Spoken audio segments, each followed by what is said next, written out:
Começa agora mais um Letrando, o podcast do Elefante Letrado. Neste episódio, Sheila Von Tobel, jornalista e fundadora da plataforma de leitura Elefante Letrado, recebe Flora Alves, palestrante internacional e pesquisadora da gamificação. Olá, bem-vindos ao podcast Letrando, e a gente segue aqui na Bet Brasil, a maior feira de educação da América Latina, e agora eu vou conversar com a Flora Alves, que tem um sorriso maravilhoso. Oi, Flora. Oi, como é que você bem? tá, Sheila? Tudo Obrigada. ótimo. A gente que agradece por tu estar aqui, dedicando o teu tempo para conversar um pouco conosco. Me conta quem é a Flora, para quem não te conhece. Uau! A Flora é uma brasileira típica, filha de um autodidata, e de uma mulher que sempre me ensinou a ter mindset de crescimento, mesmo sem saber que esse termo existiria um dia. Que legal. Eu sou sócia de uma empresa chamada SG Aprendizagem, eu trabalho com aprendizagem corporativa há mais de 20 anos com a SG e alguns anos antes dela também. E sou autora de alguns livros na nossa área, na área de educação, que não são só para educação corporativa, mas para educação de maneira geral. Que legal. Bom, tem muito então para nos contar. Vamos começar contando sobre esses livros que eu tô vendo daqui, Gamification. Adorei o nome. Vamos falar sobre isso? Vamos sim, Sheila, é um prazer. O Gamification foi o meu primeiro livro. Ele fala sobre como utilizar elementos de jogos em contextos de aprendizagem, ou seja, como associar elementos de jogos aos objetivos de aprendizagem, usando o pensamento de um game design para o design de experiências de aprendizagem.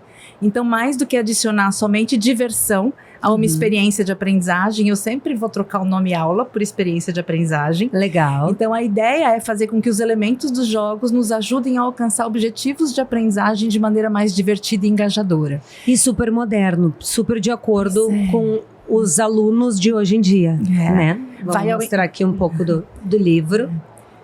Vai super ao encontro daquilo que a gente precisa fazer em sala de aula, porque os jogos fazem com que a gente se engaje de maneira natural. Sim. A gente escolhe jogar pela diversão e na aprendizagem nem sempre isso acontece. Então, se apropriar desses elementos para fazer com que essa vontade de jogar, que na verdade significa aprender, estejam presentes na sala de aula, pode ser um grande aliado dos professores. E como é que se trabalha com isso? Como é que junta o design com a questão pedagógica e com jogos? Eu acho que a primeira coisa é pensar que quem tá no centro do processo de aprendizagem sempre é o aluno. Sim. Então é para ele que a gente desenha uma experiência de aprendizagem.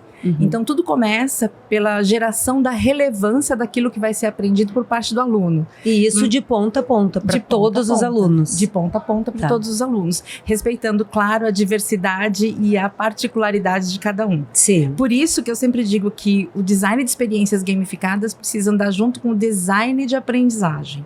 Porque isso significa que eu vou escolher metodologias adequadas para cada tipo de conhecimento e faço a mesma coisa com os jogos.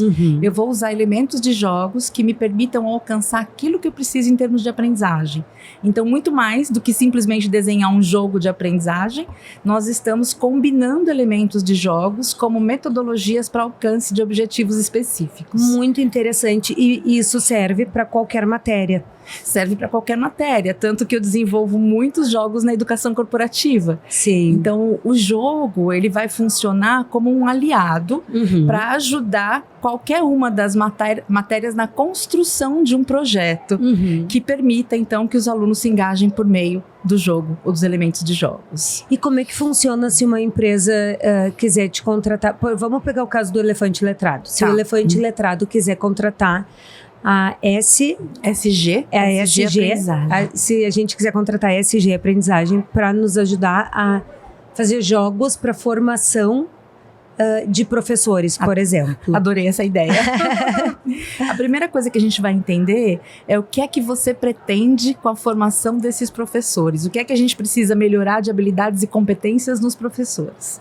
E a partir dessas habilidades e competências que você deseja melhorar, nós vamos entender como os jogos podem ajudar. Então, no que é que esses professores precisam ficar melhor hoje? O que é que você precisa que eles desenvolvam em termos de habilidade? Tem a ver com habilidades socioemocionais? Tem a ver com habilidades de facilitação do processo de aprendizagem?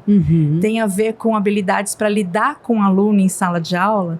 Então, o ponto de partida para o desenho do jogo é um diagnóstico. Sim. É colocar os professores no centro desse processo, fazer com eles um exercício de empatia e entender que performance você deseja dos professores, como essa performance se conecta com aquilo que a elefante letrado quer alcançar, e aí sim a gente vai desenhar um jogo que fale a mesma língua do elefante letrado. E esse jogo é digital ou ele é físico também? Ele pode ser físico ou ele pode ser digital. Muito interessante isso para qualquer tipo de empresa, para treinar os funcionários, por exemplo, para né, que todo mundo esteja na mesma página e entenda. Um jogo faz toda a diferença. Tem um exemplo bem legal sobre isso. Normalmente treinamentos regulatórios, que são aqueles treinamentos conhecidos como obrigatórios, são aqueles treinamentos que todo mundo faz... E são necessários. Sim. E agora a gente tem uma série de normas, inclusive de trabalho, e a gente agora que só fala de NR1. Sim. Então, treinar as pessoas... Que são as socioemocionais, socioemocionais, exato. Treinar profissionais sobre temas regulatórios e sobre normas com a utilização de jogos acaba sendo muito mais eficaz. Sim. Principalmente porque eu posso utilizar, sobretudo, a colaboração nesse processo. Então, eu também posso me apropriar do conhecimento que os profissionais já têm para construir sobre esse conhecimento. Então, muito mais do que tentar ensinar sobre um determinado tema, a gente vai construir conhecimento junto, colaborando, que é o que mais a gente precisa nos dias atuais. Sim, e isso pode incluir LGPD também, porque é um treinamento que todo mundo, escolas, empresas, todo mundo tem que fazer. Exato. Né? Todos os negócios precisam fazer. Sim, todos os negócios precisam fazer e as pessoas precisam conhecer de verdade e não simplesmente passar slides no e-learning e já não lembra mais. E já não lembra mais. Os jogos têm esse poder também de ajudar na memória de longo prazo. Sim. Então, à medida em que você trabalha com jogos e com colaboração, você favorece a memória de longo prazo, fazendo com que as pessoas realmente aprendam. E o que é relevante na hora de fazer o design de um jogo? É ser coerente com aquilo que funciona na cultura de cada organização. Então, não adianta eu desenvolver um jogo super legal e usar a cooperação, por exemplo, se dentro da organização aquilo que impere é a competição. Então, nós precisamos entender sobre a organização para que o jogo converse de alguma forma com essa organização. E aí sim a gente vai ter um bom resultado. É muito interessante. E vocês treinam pessoas para que elas possam desenvolver esses jogos, ou vocês fazem a imersão na empresa e vocês que fazem os jogos? As duas coisas. As duas coisas. Nós começamos como uma empresa de educação corporativa. Essa empresa de educação corporativa, ela trabalhava com outros subsistemas de recursos humanos, e num dado momento a gente foi fazer um trabalho de autoconhecimento corporativo, onde o cliente reconheceu a nossa habilidade com educação. Então nós nos aprofundamos muito em educação, no desenho de experiências de aprendizagem, e por conta disso, a gente acabou desenvolvendo uma área da empresa para treinar profissionais que desenham experiências de aprendizagem e que facilitam experiências de aprendizagem. Então é muito comum nós treinarmos, inclusive, professores. Que bacana. E me conta dos outros livros, Flora. Conto, vou te contar... Vamos mostrar, pode mostrar para aquela câmera ali. Vou mostrar assim. Eu falei para você primeiro sobre gamificação. A gamificação é uma metodologia de aprendizagem. Ela é um método, ela sozinha não faz nada. Para ela funcionar, eu preciso que ela esteja inserida. Eu adorava esse joguinho da capa, inclusive. O Tetris. Mas na minha época, enfim, há sei lá, 20, 25 alguns anos atrás, era preto e branco. Não, era preto e cinza. Era cinza. Eu também adorei. Foi uma garota de quem eu gosto muito, que desenvolveu essa capa para mim. Legal. Bom, a gamificação, então, ela é uma metodologia. Por isso, ela se encaixa dentro do processo de design instrucional. E esse livro, ele fala sobre o design de aprendizagem com o uso de Canvas. Ele usa 3 modelos diferentes de Canvas para você desenhar uma experiência de aprendizagem para um público específico. Então, o primeiro Canvas é um Canvas de empatia, onde a gente coloca o aluno no centro do processo, para que a gente consiga entender quais são as habilidades que precisam ser desenvolvidas e definir os objetivos. Esse Canvas ajuda, inclusive, a entender se aquilo que falta para melhorar a performance desse profissional ou dessa pessoa é conhecimento. Se não for conhecimento, não adianta treinar. Sim. O segundo Canvas, ele parte dos objetivos de aprendizagem para a seleção de conteúdos essenciais para o aprendizado. E o terceiro Canvas, ele ajuda a cumprir processos psicológicos de aprendizagem para o desenho da aula, em função dos componentes desse Canvas. Então, é uma ferramenta que trabalha com princípios de design thinking para fazer o desenho de aulas que sejam mais engajadoras e que coloquem o aluno como protagonista no processo. Por isso Muito a gamificação é interessante. só um método dentro dela. Uhum. Não adianta nada eu ter uma aula sensacional, super bem desenhada, se o professor, na hora que for facilitar essa aula, focar no conteúdo. Ele precisa se basear nos mesmos conceitos que foram utilizados para o desenho. E aí nasce o instrutor master, que é um modelo de competências que tem 5 competências com 25 comportamentos observáveis, que o instrutor facilitador, o professor, precisa desenvolver em sala de aula para assegurar que o outro está aprendendo. Uhum. Não é sobre colocar o foco em quem ensina, é sobre colocar a luz em quem aprende. Em quem aprende. Isso. Então, uma vez que a experiência tenha sido bem desenhada, a gente precisa de habilidades de facilitação. Eu super recomendo isso para os professores, é sensacional. É transformador. Eu quero te chamar para dar uma palestra para os nossos professores. Tu topa? Claro, já fica aqui o convite, tá? Já topei, é meu Que sonho. legal, meu que sonho legal. tá junto Vamos organizar. com essa turma.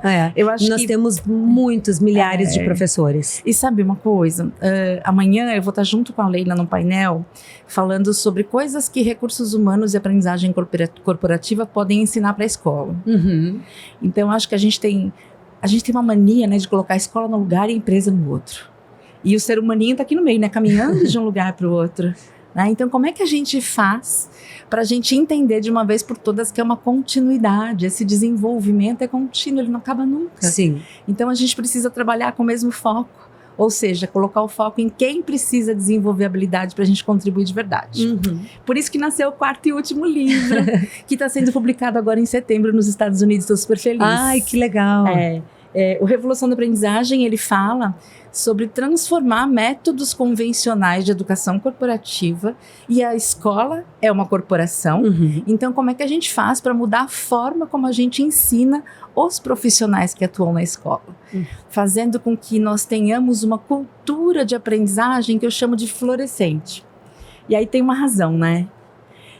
Eu entendo que todo ser humano é exatamente como uma flor, que guarda em si todo o seu potencial. Assim como a semente tem todo o potencial necessário para se desenvolver, nós também. Mas a gente precisa de um solo fértil, luz adequada, nutrientes certos e colaboração de um jardineiro para que a gente possa florescer. Então nós, na escola e nas organizações, nós somos os jardineiros, que temos que cuidar de tudo aquilo que é necessário para que a aprendizagem aconteça. Então eu entendo a aprendizagem como uma guarda compartilhada, é responsabilidade de todos. Não dá para delargar para a escola. Bom, depois dessa frase, já pega o corte para subir hoje no Instagram, porque depois dessa frase inteira não tem mais nada a dizer. Não, desculpa, pode continuar, mas é perfeito, é lindo. É uma responsabilidade de todos, é não poético e é verdadeiro. É super. E é tão comum a gente encontrar profissionais super competentes, mas que não conseguem desenvolver as suas habilidades. Sim. Porque o ambiente não contribui, Uhum. o entorno não contribui. Então, falar sobre uma cultura de aprendizagem florescente é falar sobre como desenvolver um espaço onde a gente promova aquilo que é necessário para aquilo que o mundo está cobrando hoje. Uhum.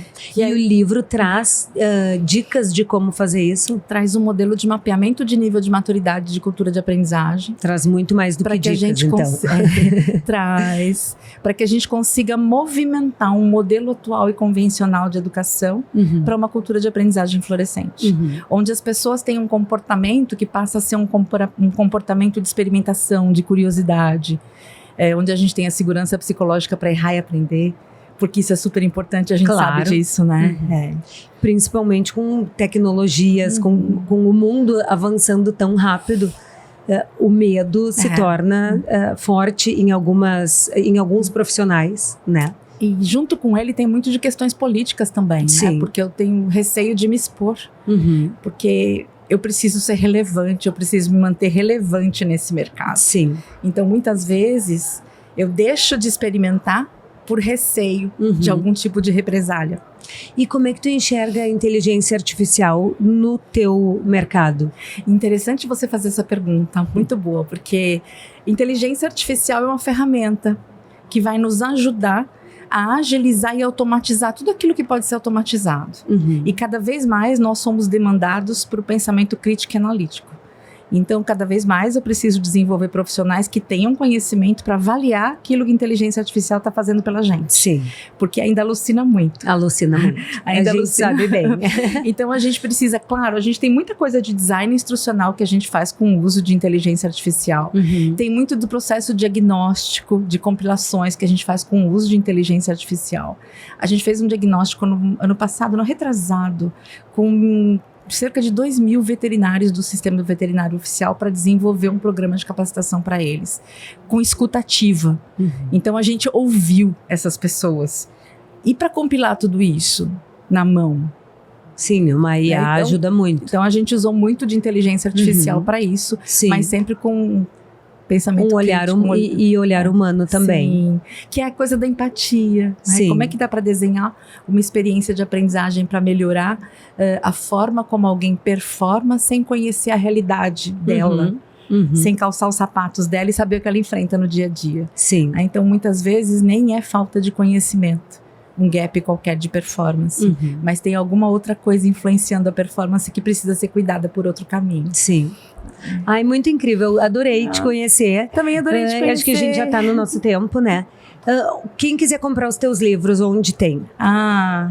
Amazon. Amazon, ótimo. Eu acho que a Amazon... E a Amazon é uma boa dica, porque a Amazon sempre tem um precinho bom, né? A Amazon consegue mágicas, né? Sim. Em termos de preço. Então, na Amazon, vocês conseguem encontrar todos eles. E quem quiser te contratar, como faz? Flora... vai achar Flora Alves no LinkedIn. No LinkedIn. SG Aprendizagem no LinkedIn também. E @Flora Balves no Instagram. Flora Balves. B. Alves. B. Alves. Tá. Isso. Flora, super prazer te conhecer. Prazer muito obrigada. meu. Tu tem um sorriso encantador. Adorei conversar contigo. Adorei conversar contigo também. Que presença gostosa. Muito obrigada. Obrigada. E para você que nos assistiu, se puder curtir, comentar, compartilhar, a gente agradece. Até a próxima. Este foi mais um Letrando, o podcast do Elefante Letrado, com a apresentação de Sheila Von Tobel.